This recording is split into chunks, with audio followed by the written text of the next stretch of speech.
아이고, 그 돈을 받을 수 있었다고요? 서울 마포구에 사는 김순자 어르신, 올해 68살입니다.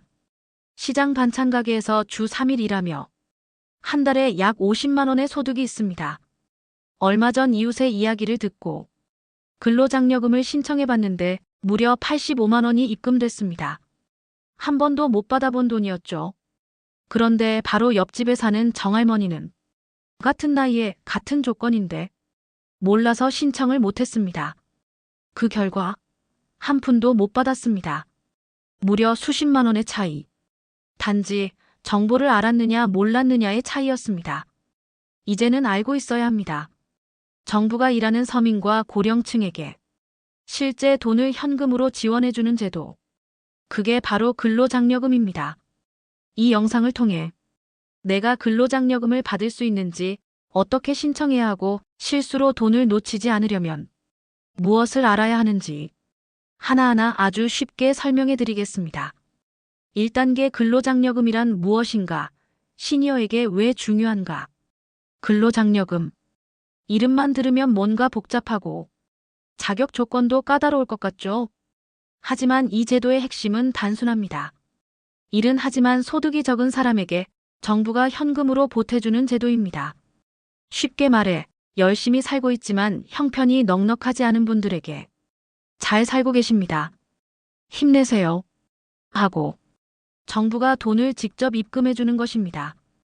이건 대출도 아니고 갚을 필요도 없습니다. 한마디로 공짜 돈입니다. 하지만 아무에게나 주지는 않습니다. 그럼 누가 받을 수 있을까요? 60세 이상 시니어분들 중에도 일정 조건을 충족하면 당연히 받을 수 있습니다.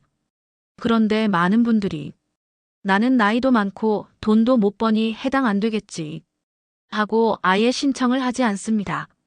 하지만 오히려 소득이 낮기 때문에 받을 가능성이 더 높은 경우가 많습니다. 실제로 정부는 은퇴 이후에도 소액의 근로소득이 있는 시니어에게 근로장려금 지급을 적극적으로 확대하고 있습니다. 왜냐하면 고령층의 생활비 부담은 점점 커지고 있고 그에 따라 소득 보전의 필요성이 커졌기 때문입니다. 또한 단순히 돈을 주는 것 이상의 의미도 있습니다. 아직 사회와 연결되어 있다는 정서적인 안정감, 내가 일한 보람을 인정받는다는 자긍심이 함께 따라오기도 하죠. 정부는 이러한 점을 감안해 근로장려금을 하나의 복지제도로 발전시켜왔습니다. 이 제도는 처음에는 젊은 저소득층만을 위한 것이었지만 현재는 고령자, 특히 60세 이상 시니어의 노후 소득 보전을 위한 핵심 제도로 자리 잡았습니다. 만약 지금 이 방송을 듣고 계신 분이 일을 하고 있고 소득이 일정 기준 이하라면 당신도 이 제도의 대상일 수 있습니다. 단지 몰라서 못 받는 일은 없어야겠죠? 이제 다음 단계에서 어떤 사람이 대상이고 어떤 조건이 충족되어야 하는지 하나하나 살펴보겠습니다. 2단계 근로장려금의 자격 조건, 소득 재산 나이 기준 정리. 근로장려금을 받기 위해선 꼭 충족해야 하는 조건이 몇 가지 있습니다. 크게 나눠서 나이, 소득, 재산. 이 세 가지를 확인해야 합니다. 첫째, 나이 조건입니다. 근로장려금은 기본적으로 가구의 형태에 따라 기준이 달라집니다. 예를 들어 단독 가구의 경우 원래는 30세 이상이어야 신청이 가능했지만 60세 이상 시니어는 단독 가구라도 신청할 수 있습니다. 즉, 자녀가 다 독립했고 혼자 살고 있다 해도 만 60세 이상이면 충분히 대상자가 될 수 있는 것입니다. 둘째는 소득 요건입니다. 근로장려금이라는 이름 그대로 근로소득이나 사업소득 또는 기타 소득이 있어야 합니다. 즉, 일을 하고 있는 상태여야 한다는 거죠. 물론 소득이 너무 많으면 안 됩니다. 예를 들어 단독 가구 기준으로 연간 소득이 약 2천만 원 이하, 대략 한 달 기준으로 보면 160만 원 전후의 소득이면 대부분 대상에 해당될 수 있습니다. 근로소득, 즉 일용직, 알바, 시간제 근무 등도 모두 포함됩니다. 셋째는 재산 요건입니다. 여기서 많은 분들이 오해를 합니다. 집이 있으니 나는 해당 안 되겠지. 하지만 꼭 그렇지 않습니다. 재산이 총 2억 원 이하이면 신청이 가능합니다. 여기서 말하는 재산이란 주택, 토지, 자동차, 금융자산 등을 모두 포함한 금액입니다. 단, 전세를 살고 계시거나 소형주택 한 채를 보유한 정도라면 충분히 재산 요건을 충족할 수 있습니다. 또 한 가지 중요한 조건이 있습니다. 바로 배우자와의 소득 및 재산 합산 여부입니다. 단독 가구, 헛벌이, 맞벌이 등 가구 형태에 따라 조건이 조금씩 달라지므로 부부 중 한 명이 신청해도 상대방의 소득과 재산을 함께 고려해야 한다는 점을 꼭 기억해 두셔야 합니다. 마지막으로 기초생활수급자나 차상위 계층인 경우에도 근로소득이 있다면 근로장려금 수급 대상이 될 수 있습니다. 즉, 정부의 다른 지원을 받고 있다고 해서 무조건 제외되는 것은 아니라는 점도 중요한 포인트입니다. 자, 여기까지 정리해보면 만 60세 이상 일정한 소득이 있고 재산이 2억 원 이하라면 근로장려금 신청 자격이 충분히 있습니다. 다음 단계에서는 실제로 얼마를 받을 수 있는지, 그리고 어떻게 계산되는지 정확하게 알아보겠습니다. 3단계 얼마를 받을 수 있나, 실제 지급 금액과 계산법. 많은 분들이 궁금해합니다.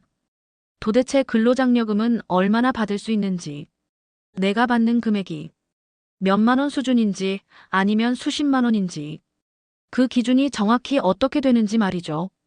자, 결론부터 말씀드리면 단독 가구 기준으로 최대 지급액은 1년에 165만 원입니다.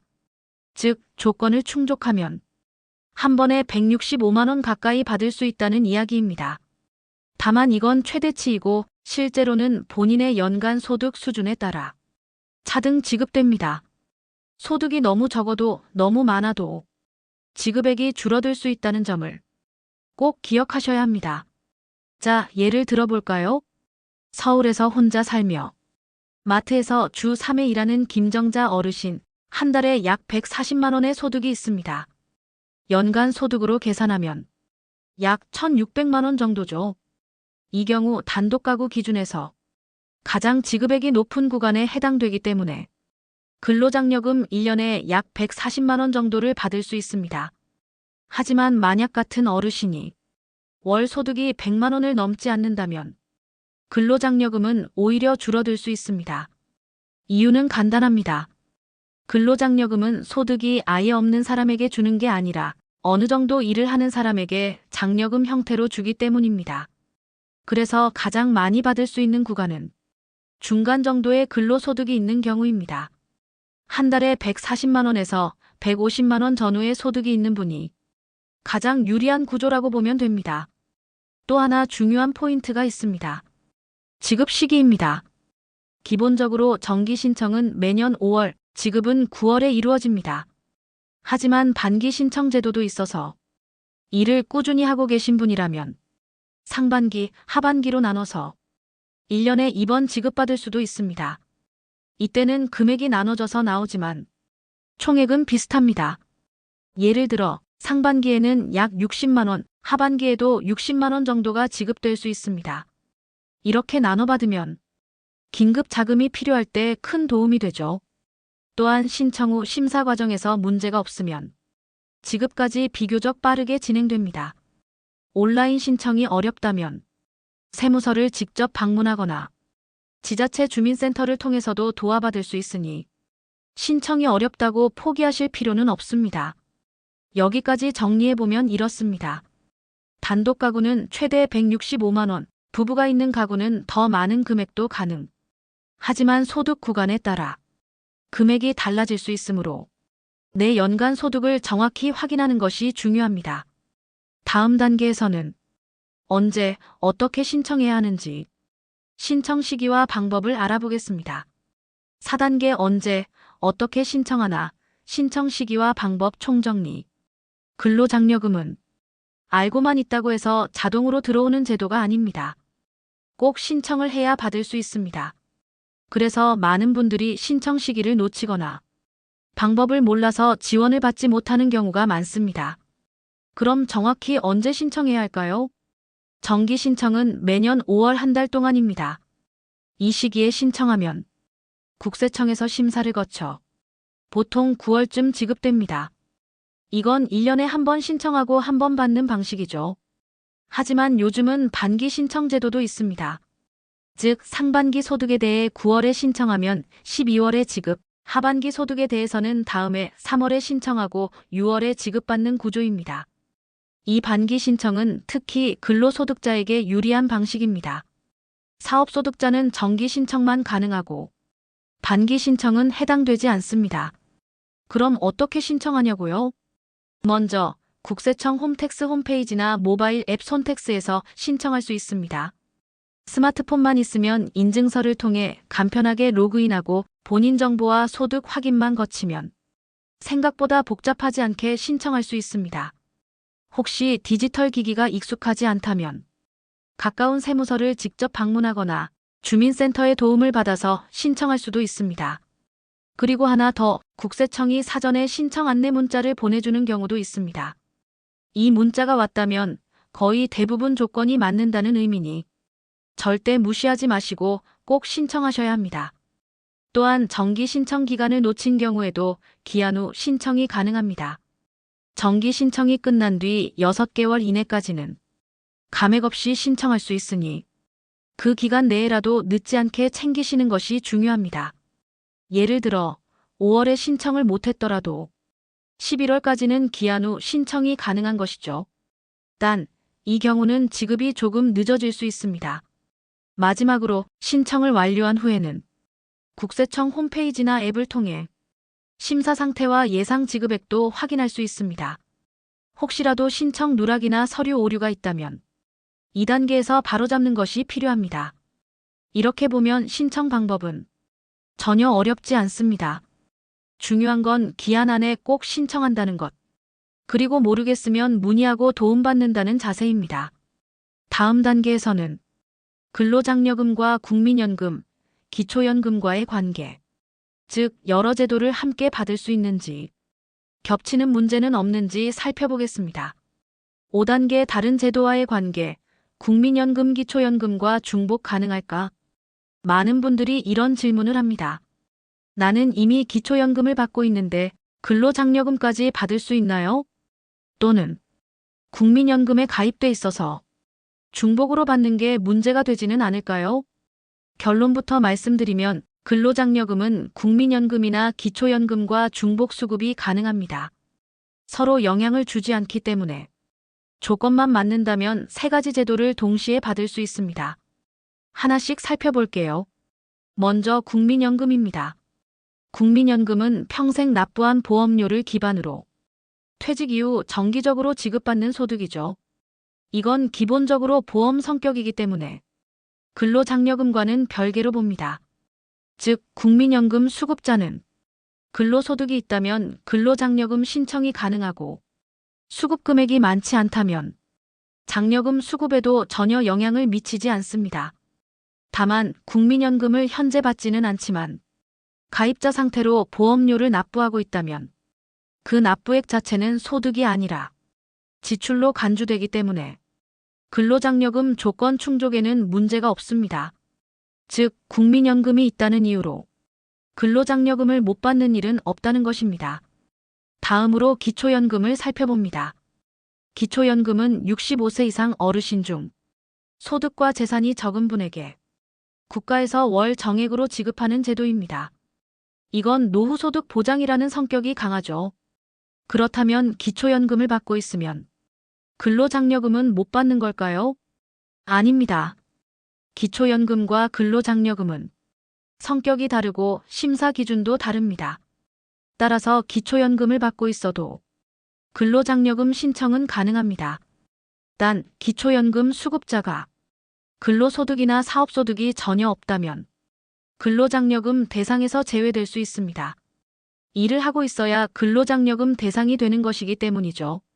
즉, 기초연금은 있는 사람에게 주는 돈, 근로장려금은 일하는 사람에게 주는 돈. 이렇게 보시면 이해가 쉽습니다.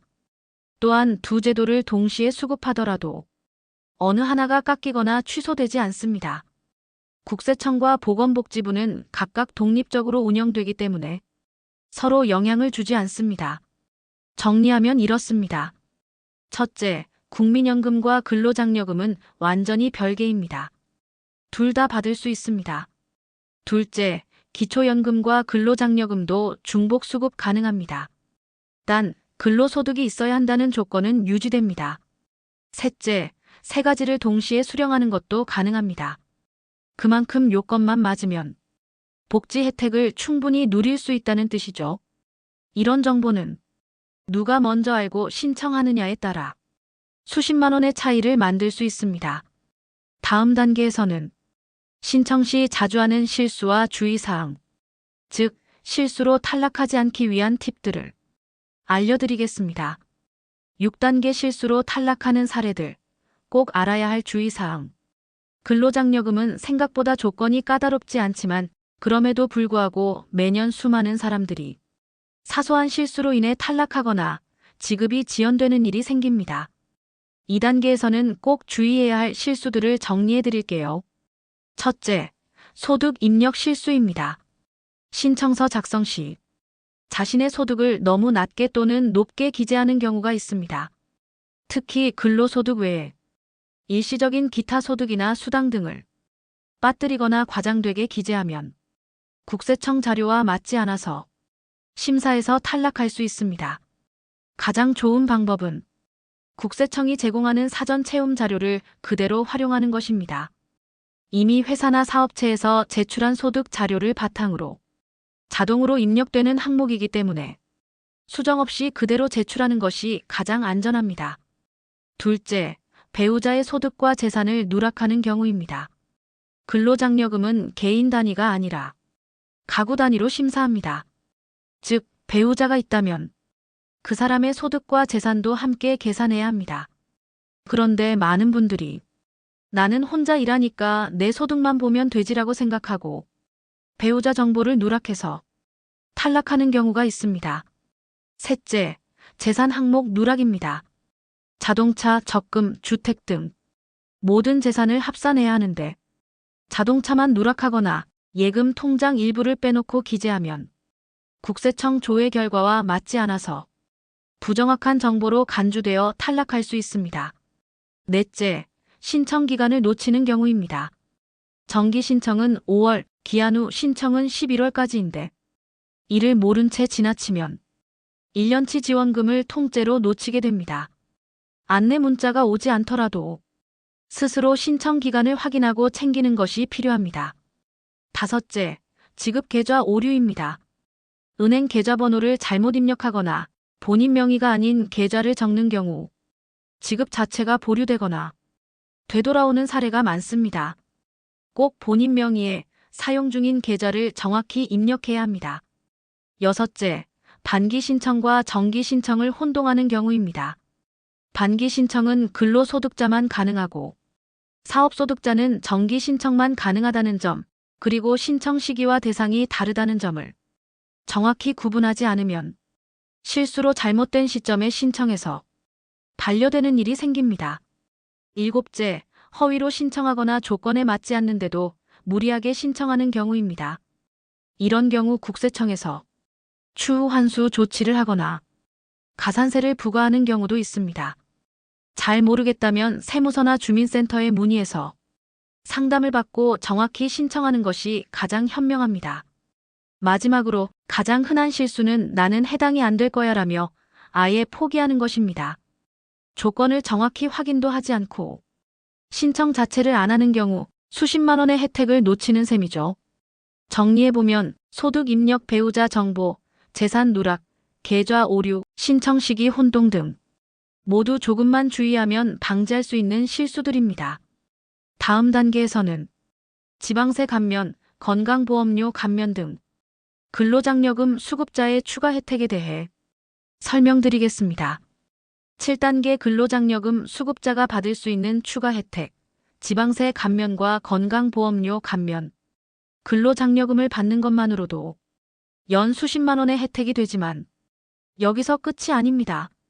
이 장려금 수급 사실이 다른 여러 복지 혜택과 연결되기 때문입니다. 먼저 지방세 감면 혜택입니다. 근로장려금을 수급한 이력이 있거나 올해 수급자 명단에 포함됐다면 자동 또는 신청을 통해 재산세, 자동차세 등 지방세를 일부 감면받을 수 있습니다.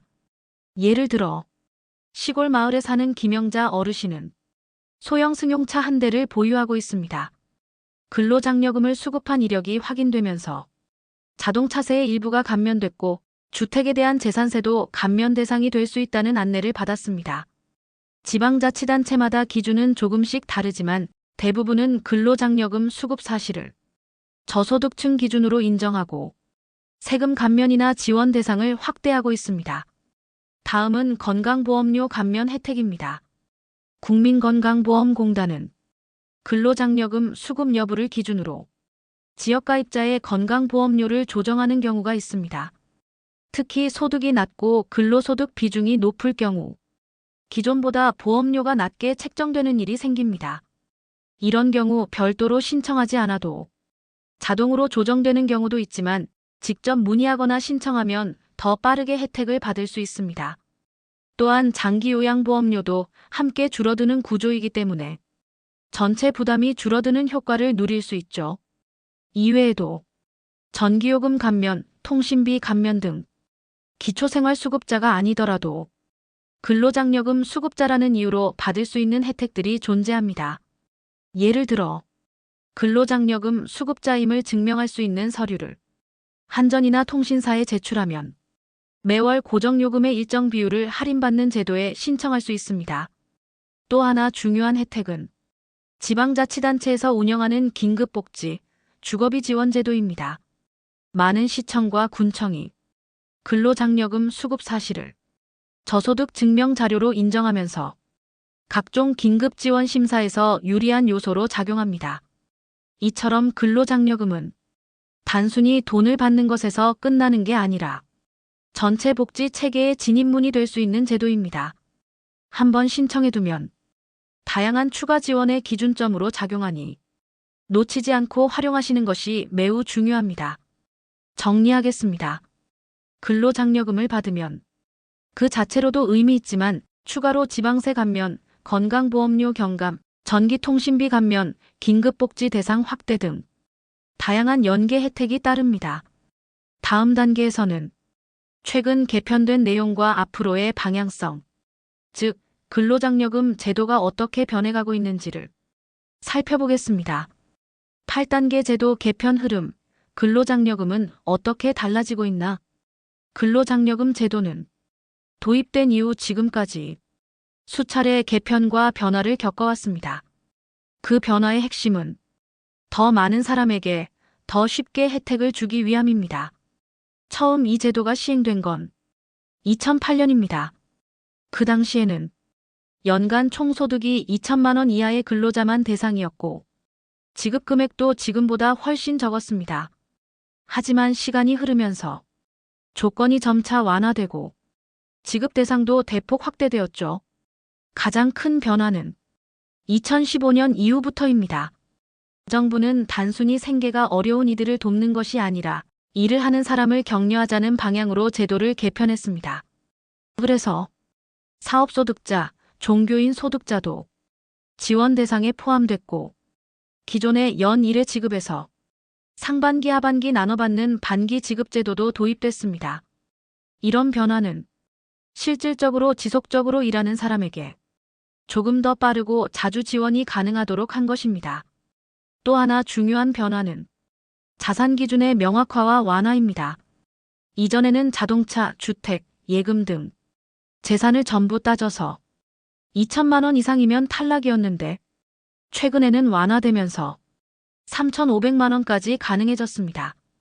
게다가 재산 기준을 넘더라도 감액 지급이라는 방식으로 일부라도 받는 제도가 생긴 것이죠. 또한 지급 금액도 점차 인상되고 있습니다. 예를 들어 단독 가구의 경우 최대 지급 금액이 예전에는 100만 원도 되지 않았지만 지금은 최대 150만 원까지 지급됩니다. 부부가 함께 있는 경우나 자녀가 있는 가구는 이보다 더 많은 지원을 받을 수 있죠. 또 하나 주목할 점은 신청 절차의 간소화입니다. 예전에는 종이 서류를 떼고 직접 세무서에 가야 했던 방식이 이제는 국세청이 자동으로 데이터를 수집하고 신청자에게 문자로 알려주는 구조로 바뀌었습니다. 예정된 개편 방향도 눈여겨볼 필요가 있습니다. 정부는 앞으로 신청하지 않아도 자동으로 지급되는 구조를 준비하고 있습니다. 이미 소득이 확인된 대상에게는 신청 안내가 아니라 지급 안내를 보내겠다는 것이죠. 또한 청년 근로자와 고령 근로자에게 별도의 가산 지원을 검토하고 있습니다. 예를 들어 60세 이상의 고령자 중 월 소득이 일정 기준 이하인 경우 근로장려금 지급 금액을 현재보다 더 높이는 방안을 추진하고 있는 것입니다. 이런 변화들은 복지 사각지대를 줄이고 현실적인 삶의 부담을 덜기 위한 조치라고 볼 수 있습니다. 정리하겠습니다. 근로장려금 제도는 과거보다 훨씬 많은 사람을 대상으로 하고 있으며 소득 기준, 자산 기준, 신청 절차, 지급 시기 등 모든 면에서 점점 더 유연하고 실용적으로 개편되고 있습니다. 다음 단계에서는 실제 수급자들의 인터뷰와 사례를 바탕으로 근로장려금이 삶에 어떤 영향을 주었는지 살펴보겠습니다. 9단계 수급자 사례, 근로장려금이 가져온 변화들. 정부의 정책이 실제 삶에 어떤 영향을 미치는지는 그 제도를 직접 경험한 사람들의 이야기를 통해 가장 생생하게 드러납니다. 근로장려금 역시 이 제도를 몰랐을 때와 알고 나서의 삶은 분명한 차이를 만들어냅니다. 서울 성북구에 사는 김순자 씨는 60세, 마트에서 오전 시간만 일하는 비정규직 근로자입니다.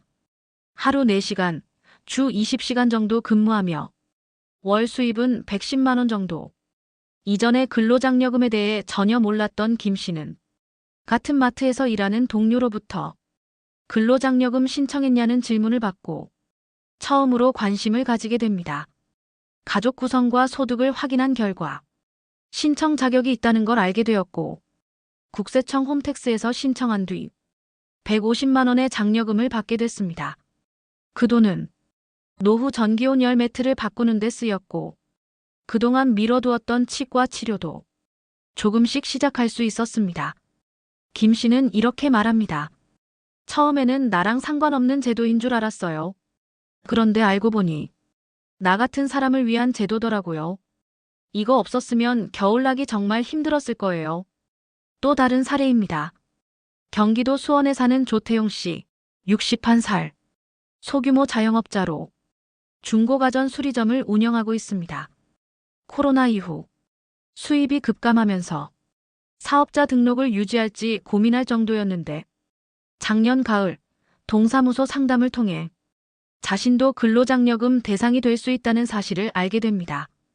자영업자도 일정 소득 이하라면 근로장려금을 받을 수 있다는 사실이 의외였다고 말합니다. 조 씨는 그해 200만 원 가까운 장려금을 받았고 그 돈으로 점포 앞 간판을 교체하고 점포 관리비 일부를 납부하면서 사업을 다시 이어갈 동기를 얻었다고 말했습니다. 그는 이렇게 말합니다. 뭐 거창한 돈은 아니지만 기댈 데 없는 소상공인에게 이건 진짜 희망이에요. 이외에도 택배 상하차 아르바이트를 병행하는 60세 주부, 학교 급식 조리원으로 일하는 60대 후반 여성 등 근로장려금을 통해 생활의 숨통이 트였다는 사례는 수없이 많습니다. 이 제도의 핵심은 일을 하는 사람을 포기하지 않도록 돕는 것입니다. 단순히 생계를 보조하는 것이 아니라 작은 보상이지만 큰 위로가 되는 제도. 그게 바로 근로장려금입니다. 다음 마지막 단계에서는 전체 내용 정리와 함께 신청을 원하는 분들을 위한 요약 가이드를 제공하겠습니다. 10단계 요약 정리 및 실전 신청 가이드. 지금 바로 준비하세요. 이제 근로장려금에 대해 여러분이 꼭 알아야 할 핵심만 정리해 드리겠습니다. 이 내용을 바탕으로 바로 신청 준비를 시작하실 수 있습니다.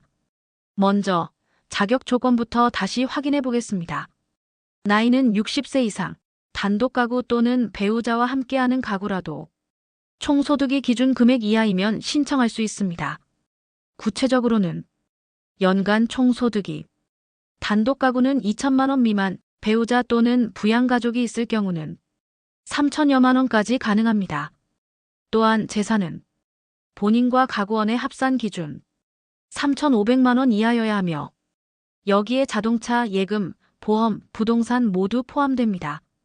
신청 시기는 매년 5월이며 기한 후 신청은 11월까지 가능합니다.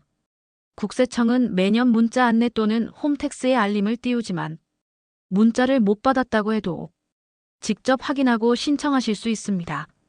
신청은 홈택스, 모바일 손택스 앱 또는 읍면동 주민센터에서 할 수 있습니다.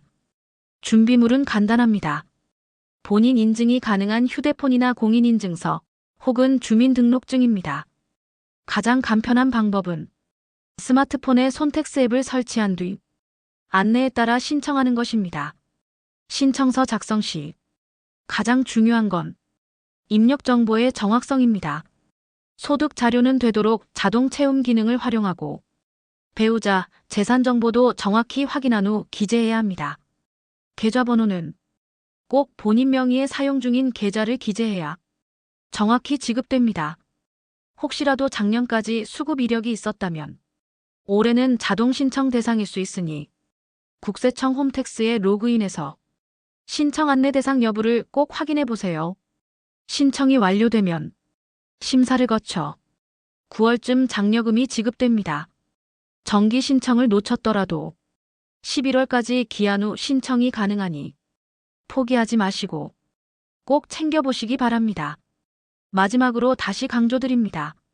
근로장려금은 일하는 사람에게 보내는 격려의 메시지입니다. 국가가 보내는 작은 응원이고 당신의 노력을 인정받는 방식입니다. 받을 수 있는 권리가 있는 분이라면 주저하지 말고 꼭 신청하세요. 이 영상을 보고 계신 여러분 중 본인이나 가족, 지인 중에 해당될 수 있는 분이 있다면 꼭 알려주시기 바랍니다. 정보는 나누면 더 큰 도움이 됩니다.